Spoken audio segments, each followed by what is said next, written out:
ఒకసారి ఆల్రెడీ ఆయన అరెస్ట్ అయ్యాడు, 16 నెలలు జైల్లో ఉన్నాడు.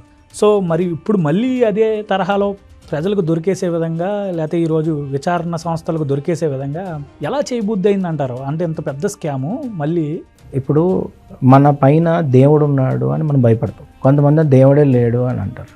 అంటే కొంతమంది ఎత్తిస్తుంటారు, దేవుడే లేడు నాకు ఏ భయం లేదు అని అంటారు. కొంతమంది మనం ఏమనుకుంటాం అంటే ఏం తప్పు చేస్తే దేవుడు శిక్షిస్తాడు రా అంటాం. సో అబోవ్ అస్ ఎవరన్నా ఉన్నారు అని అనుకుంటే భయం ఉంటుంది. సో అలాగా సిస్టమ్ నన్ను ఏం చేయలేదు, సిస్టమ్నే నేను ఏదన్నా చేయగలను అని ఆలోచించే వాళ్ళు. అందుకే ఇందాక ప్యాబ్లో ఎస్కోబార్ అని ఒక మాట ఎత్తాను.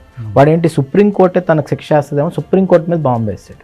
నన్ను జైల్లో నువ్వు పెట్టడం ఏంటంటే నేనే జైలు కట్టుకుంటాను, జైలు తన సొంతంగా కట్టుకొని తన జైల్లో ఉన్నాడు. సో ఇలాంటి క్యారెక్టర్స్ చాలా రేర్ ఉంటారు. అలాంటి క్యారెక్టర్ దాన్ని ఇప్పుడు సిస్టమ్ నేను బెదిరించగలను, సిస్టమ్ నేను తొక్కేయగలను, సిస్టమ్ని తొక్కుంటూ వెళ్ళిపోతాను. ఇప్పుడు కారు కింద తలకాయ పడి తొక్కుతూ ఉన్నప్పుడు నేనైతే నిజంగా ఆ సిచ్యువేషన్లో ఉంటే 5-6 డేస్ నాకు నిద్రపడు, మధ్యలో రిగిసేస్తుంటాం, భయం వేస్తుంది. ఒక ప్రాణం తీస్తున్నాం అంటే భయం వేస్తుంది. అలాంటిది అది అయినా కూడా ఏం చలనం లేదే. ఒక లేడీ ఎమ్మెల్యేని తిడితే ఆయన పరామర్శకు వెళ్ళిన వాళ్ళు కారు కింద తలకాయ పడిన వాళ్ళు ఇంటికి వెళ్ళొచ్చు కదా. స్నేహలత అన్న అమ్మాయిని అనంతపూర్లో పెట్రోల్ పోసి తగలెట్టేస్తే వాళ్ళ అమ్మగారిని ఎక్కడ పిలిపించుకున్నారు? వాళ్ళ ఇంటికి వెళ్ళలేదు ఈయన, వాళ్ళ అమ్మగారు గెస్ట్ హౌస్కి పిలిపించారు, R&B గెస్ట్ హౌస్కి.